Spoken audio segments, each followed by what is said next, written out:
நம்முடைய வாழ்க்கை பலருக்கு புத்திமதிகளாக மாற வேண்டும்.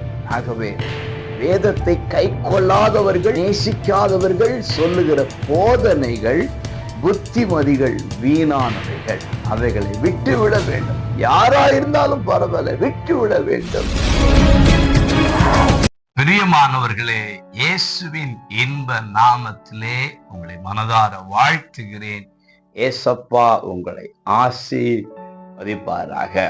கொலோசியர் 3:16 ஒருவருக்கொருவர் போதித்து புத்தி சொல்லிக் கொண்டு, போதிப்பதும் புத்தி சொல்லுவதும் இந்நாட்களில் மிகவும் பெருகிவிட்டதை நாம் பார்க்க முடிகிறது.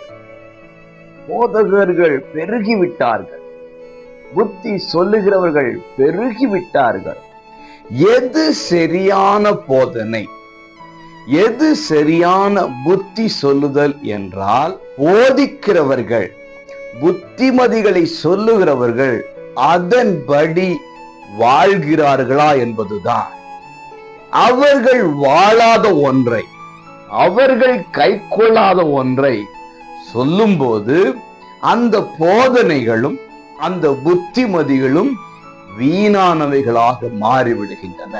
ஆகவே வாழ்க்கை முக்கியம், ஜீவியம் முக்கியம். வேதத்தின்படி நாமும் வாழ வேண்டும். நாம் வாழ்ந்ததை பிறருக்கு புத்தியாக சொல்ல வேண்டும்.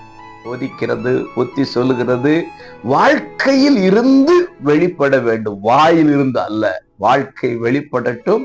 போதகத்தின்படி, புத்தியின்படி வாழ்ந்து தேவ ஆசீர்வாதத்தை பெற்றுக்கொள்வோம். God bless you.